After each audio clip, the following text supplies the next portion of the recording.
Assalamualaikum warahmatullahi wabarakatuh, Pak Guru. Waalaikumsalam warahmatullahi wabarakatuh. Selamat bermalam minggu ya, Pak Guru. Nggak pernah jalan-jalan malam minggu kah? Oh, saya sering jalan-jalan, bahkan tidak terikat pada hari ya. Karena dari bangun tidur aja jalan ke kamar mandi, dari kamar mandi jalan ke ruang tamu. Hangout ke Braga gitu sama keluarga. Hangout gantung keluar. Hanger. Ya, hangout gantung keluar, iya. Enggak, bukan tipenya kayak gitu ya. Pak Guru udah lihat ini belum video dari Kamar Film Channel? Weh, udah. Saya bisa uang 100 juta itu dibikinin misalkan dibeliin tanah di kampung untuk bikin ternak lele dan sebagainya, memberikan kepada kita lebih banyak pilihan. Pengen nih channelnya keren itu. Saya pengen ini Kamar Film keren banget. Jadi saya tuh suka iri gitu sama Kamar Film Peri Irwandi gitunya. Terus Rumah Editor itu teh editannya bagus-bagus. Nah, hari saya tuh YouTuber yang tembus 1 juta yang editannya tuh paling tidak berkembang gitu sepanjang sejarah YouTube mungkin. Dan saya juga ya ini mas sekarang lumayan. Ini teh segini rada bagus sedikit teh gara-gara ada bantuan sedikit gitu. Tapi aduh saya terinspirasi lah sama Kamar Film dan terima kasih waktu saya bikin sama Kamar Film di wawancara teh. Anda ini ngeremehin gini pas jadinya olohok. Weh, udah sangat recommended, silakan subrek Kamar Film. Itu teman saya. Kemarin Pak Guru bikin video dengan God and Beyond, terus ada yang bertanya di komentarnya tentang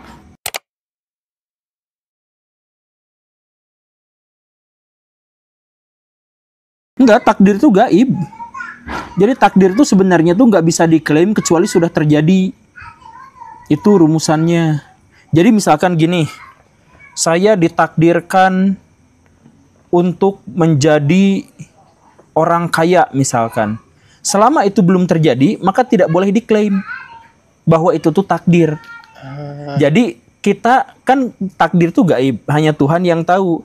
Jadi kita berhak untuk mengetahui bahwa itu takdir setelah itu terjadi. Jadi misalkan Anda meninggal, misalkan ya, meninggalnya itu adalah karena ketabrak meteor. Nah itu saya berhak mengklaim bahwa itu adalah takdir karena sudah kejadian. Tapi selama apakah saya tidak pernah dipertemukan dengan jodoh, aduh takdir begitu kejam. Nah jangan dulu, bisa aja ketemu jodohnya teh nanti gitu. Jadi apakah Tuhan bisa salah? Ya nggak tahu juga kan, Tuhan juga dalam hal ini gaib ditambah gaib dan kita tidak tahu tapi kita mengklaim. Nah itu yang salah. Jadi mendingan gaib serahkan aja sampai dia menjadi sesuatu yang realitas gitu, sesuatu yang bisa kita akses pengetahuan atasnya gitu, yaitu sudah terjadi gitu. Ya serahkan aja itu pada sesuatu yang gaib. Kita nggak bisa mengklaim masa depan gitu. Itu sebenarnya teori yang dicetuskan ya, tapi filosofis juga sih. Ini adalah teori filosofis gitu. Jadi sebenarnya dimulai dari munculnya sebuah asumsi. Bisakah kita pergi ke masa lalu atau masa depan? Bisakah kita membuat mesin waktu? Dari asumsi bahwa kita bisa membuat mesin waktu, itu kepikiran kalau mesin waktu memang benar ada, mungkinkah orang bisa kembali ke masa lalu? Oh, dan membunuh kakeknya gitu? Nah, enggak, bisakah kembali ke masa lalu dulu gitu? Nah, di sini tuh mulai muncul perdebatan dan salah satu argumentasinya itu adalah paradoks kakek itu. Jadi, kalau misalkan senyatanya kita bisa kembali ke masa lalu, bisakah kita membunuh kakek kita? Kalau nggak bisa, apa yang membuat kita tidak bisa membunuhnya? Kan ke masa lalu aja bisa, masa ngebunuhnya nggak bisa gitu. Nah, tapi kalau misalkan ngebunuh, nah yang ngebunuh kakek kita tuh siapa gitu. Nah, sebenarnya itu sudah dijelaskan. Saya sudah bikin videonya untuk menjelaskan paradoks kakek itu seperti apa. Jadi sebenarnya paradoks itu terdiri dari 2 fakta dan 2 premis di 2 wilayah yang berbeda yang disatukan dalam satu waktu sehingga terkesankan menjadi sebuah paradoks gitu. Mau dijelasin nggak penjelasannya? Nanti saya cantumkan linknya. Oh, cantumkan linknya itu di situ ada paradoks kakek ya. Pernah membahas soal grandfather theory. Ini ada berita hari ini 7 jam yang lalu.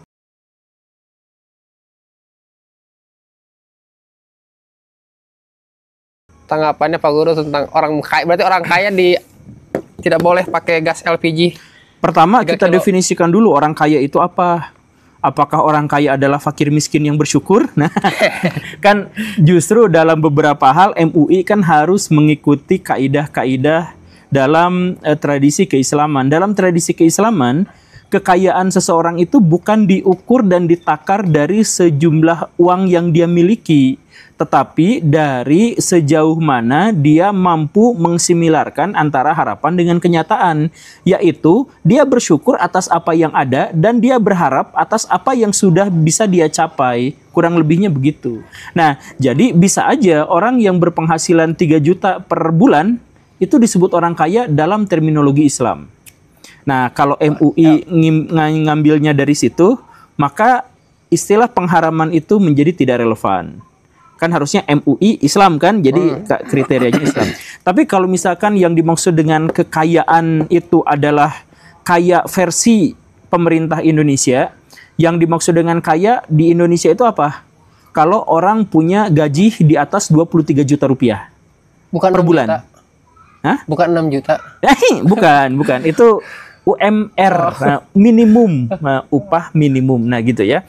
Nah, jadi kalau misalkan kategorinya di Indonesia itu adalah orang yang punya kekayaan per bulan di atas 23 juta rupiah, maka dia disebut sebagai orang kaya. Kemudian dia tidak boleh membeli LPG, itu saya setuju. Saya sangat setuju dengan MUI. Karena berarti mengambil hak dan jatah orang lain. Jadi gas melon itu gas yang sudah disubsidi, dan subsidi itu hanya untuk fakir miskin. Sudah deal, sudah dicap. Apakah haramnya itu bagaimana? Ini mah haram sebatas fatwa. Fatwa itu rekomendasi gitu ya. Jadi sebenarnya untuk menentukan halal dan haram ya yang mutlak itu adalah Quran dan Sunnah. Tapi kalau misalkan pihak MUI dalam hal ini beristihad untuk mengharamkan, ya dalam hal dia mengambil jatah fakir miskin dan mengambil jatah subsidi pemerintah untuk fakir miskin. Itu jelas, Pertalite tidak boleh. Dan saya juga pakai Pertamax. Padahal motornya Beat. Oh iya, Pak, motor saya Beat dan saya tidak punya mobil, tapi saya pakai Pertamax. Ini komentarnya ada yang lucu. MUI mengharamkan pakai gas 3 kilo. Berarti kalau misalkan pakai gas 3 kilo setara kita makan babi. Ya bisa jadi. Ya sebenarnya yang haram itu ya harusnya kita perlakukan yang haram itu seperti itu. Kita tuh point of view-nya tuh kalau misalkan haram tuh pasti babi gitu. Iya. Mutlakan itu soal. Ya makan uang korupsi juga mutlak haram lah. Ini juga ada kemarin siapa Pak Ulil Absor Abdallah, punten pisan itu Pak. Beliau menghalalkan katanya korupsi, suap kalau demi kebaikan bersama menurut kaidah fikih. Sesuatu yang dimutlakan oleh Quran dan Sunnah gak bisa dibantah oleh fikih yang adalah hasil pola olah pikir dari manusia. Masa ya, tapi ya begitulah. Sumbernya saya ngambil dari Jakarta Keras, Pak Guru. Jakarta Keras. Iya, Pak Guru lihat dulu captionnya, nanti saya tunjukkan. Heboh, banyak orang pada antri masuk gua Safar Wadi. Oh iya. Nah, ini saya tunjukkan videonya. Saliwat banyak naonnya jalmi ya kuasa sedek nah hayang asup gua na edek naon kitunya kaheurin-heurin lamun edek ulin mah meni keneh ka laut atau nepi ka gunung tapi pan ieu mah lain bade ameng baraya tapi sejak ziarahna paktilas kapungkur para wali khususna Syekh Abdul Muhi panan di dieu tapana teh maleh mah saurna kitunya umroh atau nepi hajian oge ka Mekah jalurna teh lewat nah ngomongna baraya ya pesantren tuh orang Sunda tah. Aduh. Nah hayang asup gua na Kita tuh jalur menuju Mekah. Ini orang.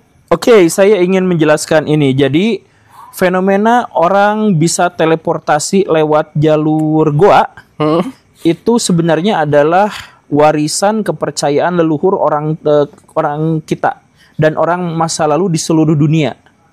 Jadi orang di seluruh dunia itu memang punya cerita-cerita tentang teleportasi yang biasanya masuk ke satu tempat. Nah, tapi satu tempat itu biasanya diceritakan sebagai satu tempat yang berbahaya. Pernah nonton film Titanic? Nonton Titanic? Pernah ya? Ada adegan, bukan adegan yang itu, tapi ada adegan dua orang anak yang pas kapal tenggelam teh sama si ibunya teh ditidurkan. Terus diceritakan kita akan berangkat ke satu tempat yang sangat indah, tapi tempat itu teh harus masuk ke dalam air dulu, tenggelam dulu gitu. Nah itu sebenarnya cerita si ibu karena dia tahu bahwa anak-anaknya bakal meninggal karena tenggelam kan pada waktu itu. Jadi disuruh tidur dan sebentar lagi kita akan tenggelam untuk sampai ke sana. Nah cerita-cerita tentang teleportasi di zaman dulu itu biasanya memang melalui sebuah tempat atau wahana yang sangat berbahaya. Biar kalau misalkan orang memang kejadian melakukan itu gitu terus meninggoy gitu, maaf ya. Ya itu mah dan memang persyaratannya rumit apa segala rupa gitu. Tapi memang seperti itu. Nah, di Indonesia itu alat teleportasi itu ke gua memang. Dulu waktu saya kecil juga gitu, ada ustadz yang pas beres Jumatan tuh dia keluar dari sebuah gua dan ngakunya berasal dari Mekah gitu dan dia bawa seruntuy korma yang masih beserta tangkainya dan masih bergetah. Jadi si santri-santrinya teh langsung percaya wah ini emang dari Mekah gitu. Karena nggak mungkin kan yang di Indonesia masih bergetah si ininya teh gitu. Dan itu pun dari gua. Ada di sebuah pesantren di Jawa Tengah. Ini sebenarnya sudah fenomena yang terjadi di masa yang lampau, cuman baru muncul sekarang di medsos. Jadi sebenarnya cerita-cerita semacam itu. Berarti banyak juga yang kayak gini. Maksudnya ada dalam panggung sejarah itu selalu ada yang seperti itu gitu. Makanya guha itu sama masyarakat muslim Nusantara di zaman dulu itu banyak yang disucikan. Karena terinspirasi gua Hiro gitu atau gua ya yang kayak gitu-gitu. Jadi ya tapi tentu saja itu tidak benar kalau misalkan ada diceritakan karomah, ya karomah itu bukan guanya nggak punya karomah. Gua nggak punya karomah, lu juga ya gitu. nyambung ke pertanyaan ini Pak Guru.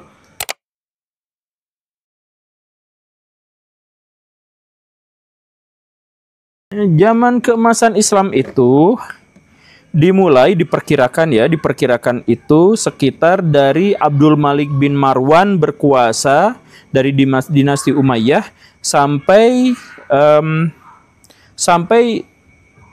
Selim kedua dari Kesultanan Ottoman. Jadi dari sekitar tahun 770-an sampai tahun 1500 sekianan. Itu Golden Age. Nah, termasuk ada serangan Mongol di situ juga sebenarnya tidak langsung menghancurkan peradaban Islam, tapi peradaban Islam itu masih bisa berdiri dengan kokoh pada waktu itu. Cuman habis sedikit demi sedikit gara-gara apa? Nah, gara-gara cerita seperti itu. Jadi gara-gara banyak orang-orang yang malah fokus pada kesaktian, pada karomah. Coba kalau misalkan Golden Age itu ya, apa yang dikembangkan di sana? Sains, ilmu pengetahuan, teknologi. Sekarang di zaman kegelapan Islam apa yang ditekankan? Jangan banyak berpikir pakai logika. Ya gitu kan? Logika itu sebenarnya adalah musuh bagi sunnah. Karena itu itu akhirnya kita tuh masuk ke dalam dark age, yaitu apa? Zaman kegelapan di mana jangankan untuk menghasilkan peradaban, berpikir pun hati-hati kamu berpikir, jangan kesana kesini. Hati-hati kamu berpikir nanti bertentangan dengan itu. Berpikir aja dibatasi. Orang-orang di zaman Islam Golden Age bukan hanya tidak berhati-hati dalam ilmu pengetahuan. Coba bayangkan, buku filsafat, buku paling ateis, buku dari agama yang lain paling ekstrim diterjemahkan. Buku dari India diterjemahkan, buku dari Cina diterjemahkan, buku dari Yunani yang semuanya cerita tentang berhala-berhala, tentang dewa-dewi, tentang apa. Bahkan Injil, Alkitab diterjemahkan semuanya. Nah, setelah diterjemahkan apa? Dibaca, didiskusikan, diambil yang jeleknya, disaring-saring. Kan gitu. Nah, jadi hati-hati itu setelah kita menelaah. Hari kita pas mau baca, hati-hati jangan banyak baca buku itu. Hati-hati jangan dengerin ustadz itu ngomong. Hati-hati. Ya akhirnya otak kita nggak berkembang, dialektika kita mentok. Di zaman dulu, di zaman Golden Age, Khalifah itu mensponsori debat antar agama, antar budaya 2 minggu sekali di depan istana. Jadi orang Buddha dengan orang Islam didebatin, tapi gak ada permusuhan, gak ada apa, saling ya dialog lintas agama gitu, biasa aja. Kayak Habib Jafar di ini. Nah, kayak Habib Jafar di login gitu. Nah, kayak gitu, tapi ada perdebatannya, ada ininya sedikit. Tapi biasa aja. Di zaman sekarang itu dianggap mencampur adukan ajaran. Nah, jadi kalau misalkan Islam mau masuk lagi ke Golden Age, berpikirlah secara lebih terbuka, jangan terlalu terpatok pada otoritas-otoritas orang lain, dan kemudian kitanya banyak belajar, banyak membaca, banyak menelaah. Nanti gimana dong kalau murtad? Ya, kalau ada orang yang mengatakan menelaah agama lain, menelaah ilmu pengetahuan itu mengarahkan kepada kemurtadan, berarti imannya emang salah. Iman yang takut pada realitas sains adalah iman yang salah.